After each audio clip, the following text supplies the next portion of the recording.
लगाम क्यारे पोरबंदर शहर में ट्राफिक नियमों भंग हवे सामान्य बाबत है। शहर में दिवस दरमियान भारे वाहनों प्रवेश पर प्रतिबंध होवा छतां काळमुखा ट्रक और डम्पर बेफाम है। अकस्मातो थई रह्या छे। लोकोना जीव साथे चालती आ बेदरकारी सामे हवे लोकोमां रोष छे। शुं मात्र सामान्य नागरिको माटे ज कायदा छे? शुं भारे वाहनों माटे नियम मात्र कागळ पर छे? शुं थई रह्युं छे? आवो जोईए, जाणीए, समजीए।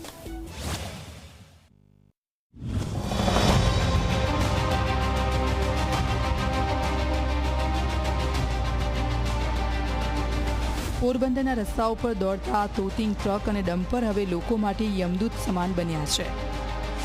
શહેરમાં સવારે 8 વાગ્યાથી રાત્રે 8 વાગ્યા સુધી ભારે વાહનોના પ્રવેશ પર પ્રતિબંધ હોવા છતાં નિયમોના ખુલ્લેઆમ ધજાગરા ઉડાડવામાં આવી રહ્યા છે।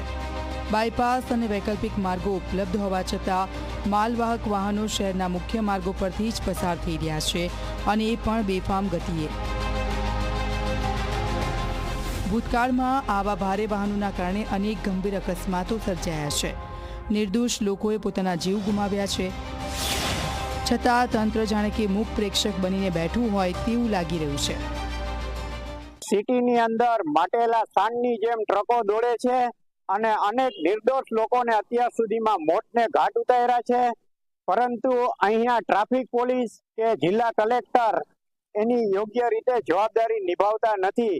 બોખીરા તરફનો વિસ્તાર અને નરસંગ ટેકરીથી બિરલા તરફનો વિસ્તાર, यहाँ સંપૂર્ણ સવારે 8 થી રાત્રે 8 દરમિયાન પ્રવેશ બંધી હોય છે કે એસટી બસ ને એમરજન્સી વાહનો સિવાય, પરંતુ અહીંયા ઓવરલોડ ટ્રકો સતત રાત દિવસ દોડ્યા કરે છે અને જ્યારે યાત્રિકો મહાત્મા ગાંધીજીના જન્મસ્થળ પોરબંદર આવે છે ત્યારે એને બારોબાર અટકાવી દેવામાં આવે છે।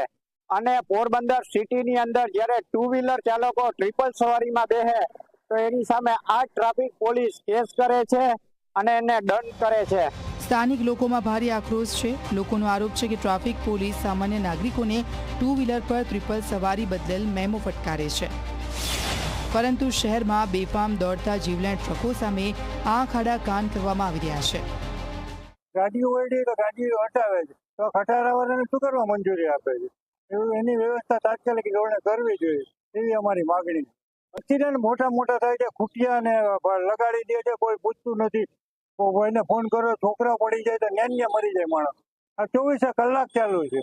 બાયપાસ કરવા જોઈએ, નરસંગ ટેકરીથી આમ થઈને એરપોર્ટ બાજુ જઈને એને બાયપાસ બનાવેલો છે, છતાંય અહીંથી કમલાબાગ પાસેથી કાઢે છે। આ સમગ્ર મામલે પોરબંદર ટ્રાફિક પોલીસનું કહેવું છે કે વર્ષ 2010ના કલેક્ટરના જાહેરનામા મુજબ અમુક ચોક્કસ વિસ્તારોમાંથી માલવાહક વાહનોને પસાર થવાની મંજૂરી આપવામાં આવી હતી। જોકે હાલની પરિસ્થિતિ અને લોકોની સુરક્ષાને ધ્યાનમાં રાખીને ટ્રાફિક પોલીસે કલેક્ટરને નિયમોમાં ફેરફાર કરવા નવી દરખાસ્ત મોકલી આપી છે। પોરબંદર કમલાબાગ ચોકી 4 રસ્તા વીરબનુની ખાંભી ત્યાંથી માલવાહક વાહનો પસાર થઈ શકે છે, પરંતુ હાલ થોડા સમય પહેલા એક અરજી કરેલ અરજદારે તે અનુસંધાને મહેરબાન એસપી સાહેબના આદેશ મુજબ જાહેરનામાની પ્રપોઝલ તૈયાર કરી અને મહેરબાન કલેક્ટર તરફ મોકલવામાં આવેલ છે। અને ત્યાં જે કમલાબાગ સર્કલ, વીરબનુની ખાંભી, સાંઈ ચોકી 4 રસ્તા પર સાસવારે અકસ્માતનો બનાવ બનતા હોય, જેથી આ જાહેરનામું જે અરજદારે રજૂઆત કરી યોગ્ય છે અને જાહેરનામા માટે પ્રપોઝલ તૈયાર કરે છે અને મહેરબાન કલેક્ટર તરફથી જાહેરનામું પ્રસિદ્ધ કરવામાં આવે ત્યાર પછી આ જાહેરનામાનું સખ્તપણે અમલ કરવામાં આવશે અને પાલન કરવામાં આવશે। મામલો ગંભીર બનતા હવે જિલ્લા કલેક્ટર પણ હરકતમાં આવ્યા। કલેક્ટરે સ્વીકાર્યું કે ભારે વાહનોના કારણે અકસ્માત અને જાનહાનિનો ભય સતત વધી રહ્યો છે।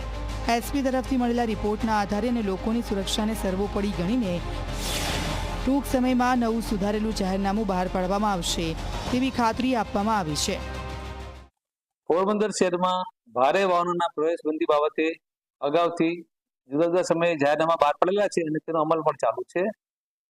છેલ્લા ઘણા સમયથી આ જાહેરનામા સુધારો કરવા માટે અમને રજૂઆત મળી છે। ખાસ કરીને ભારે વાહનોના કારણે અકસ્માત અને અકસ્માતના કારણે કદાચ નુકસાન પણ થાય, તેને ધ્યાનમાં લઈને હાલમાં જ પોલીસ અધિક્ષકશ્રી તરફથી અમને આ જાહેરનામામાં ફેરફાર કરવા માટેની દરખાસ્ત મળી છે। દરખાસ્તની વિગતો ધ્યાને લઈ એમાં લોકોની સુરક્ષા અને સલામતીને ધ્યાને લઈ જે કંઈ સુધારા કરવાપાત્ર થશે એ કરવામાં આવશે અને એ પ્રમાણે નવું જાહેરનામું બહાર પાડવામાં આવશે. સૌથી મોટો સવાલ તો એ છે કે જ્યાં સુધી કડક અમલ નહીં થાય ત્યાં સુધી શું લોકોના જીવ આ જ રીતે જોખમમાં મુકાતા રહેશે? પોરબંદરમાં ભારે વાહનોના આતંક હવે લોકો માટે ચિંતાનો વિષય બની ગયો છે. હવે જોવાનું એ રહેશે કે તંત્ર નવા જાહેરનામા બાદ ખરેખર કડક કાર્યવાહી કરે છે કે પછી ફરી એકવાર નિયમો માત્ર કાગળ પર જ સીમિત રહી જાય છે. અજય શીલુ, ઝી મીડિયા, પોરબંદર.